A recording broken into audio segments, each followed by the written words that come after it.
Doctor Garg, मैं आपसे जानना चाहता हूं और समझना भी चाहता हूं, तीसरी वेव को लेकर आईसीएमआर ने क्या अपना एनालिसिस निकाला है? आपका क्या आकलन है? कब से आ सकती है तीसरी लहर? किन कारणों से आ सकती है वो तो हम जानते हैं, जिस तरह की लापरवाही हम कर रहे हैं। क्या आपने कोई अंतराल, इतने अंतराल के बाद ऐसा होगा या इतने दिनों के बाद ये लहर आ जाएगी? कुछ लोग कह रहे हैं सितंबर में आएगी, कुछ लोग कह रहे हैं अगस्त के आखिरी में आएगी। क्या साझा कर सकती है आप हमारे साथ आईसीएमआर की स्टडीज के हिसाब से? देखिए, आईसीएमआर के कुछ सीरो सर्वेज हमारे हुए हैं और हमारे कुछ राज्यों ने भी सीरो सर्वेज किए हैं, और ऑल इंडिया इंस्टीट्यूट की भी एक स्टडी हुई थी जिसमें पता चला था कि सीरो सर्वे हमारी लगभग जो है 60% के करीब सीरो पॉजिटिविटी है। नंबर एक आपको ये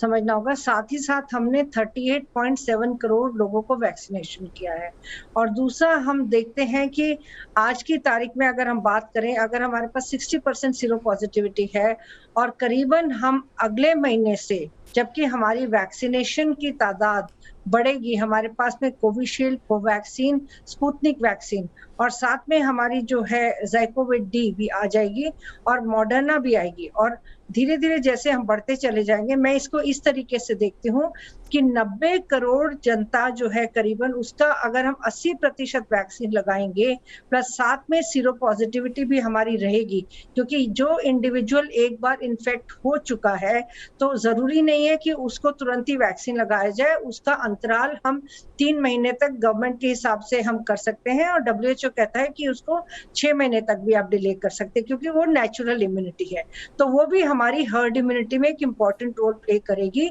और जहां तक बच्चों का सवाल है, अगर हम देखें कि बेसिकली हमारा पहली वेव भी आई, दूसरी वेव भी आई, दोनों में 3% 10 साल से कम के बच्चे इफेक्ट हुए, और 11 से 20 साल तक के हमारे 10% बच्चे इफेक्ट हुए, और जिनमें इन्फेक्शन जो थी बहुत सीरियस नेचर की नहीं थी, बच्चे अपने आप रिकवर भी हो जाते हैं, जो कि हमारा integrated management of neonatal and childhood illnesses का भी एक प्रोग्राम है जो कि कहता है। तो हम अगर हम ये सब चीजों को मद्देनजर रखते हैं कि हमारी आज की तारीख में हमारी पॉजिटिविटी कम हो रही है, हमारा वैक्सीनेशन रेट अभी, हालांकि हम ये कह दें कि आज की तारीख में हमने सब लगा दी है, हमें पूरा एस्टिमेट मालूम था कि किस तरह से वैक्सीनेशन आएंगे, और दिसंबर तक 135 करोड़ वैक्सीन आएंगे। और मेरे हिसाब से अगर हम 135 करोड़ वैक्सीन की डोजेस यूटिलाइज कर लेते हैं और उसके साथ साथ हमारी सीरो पॉजिटिविटी रहती है, पर सबसे इम्पोर्टेंट ये है कोविड अप्रोप्रिएट बिहेवियर का पालन करना, और जिसको कि हम कहते हैं मास्किंग। मास्क भी हमारा प्रॉपर्ली पहना होना चाहिए, और हम रिस्पॉन्सिबल बिहेवियर कि वो इंडिविजुअल करेगा और एडमिनिस्ट्रेशन उसको साथ में लागू करेगा। क्योंकि जिस तरह से हम देख रहे हैं लोग लापरवाह होके घूम रहे हैं करके,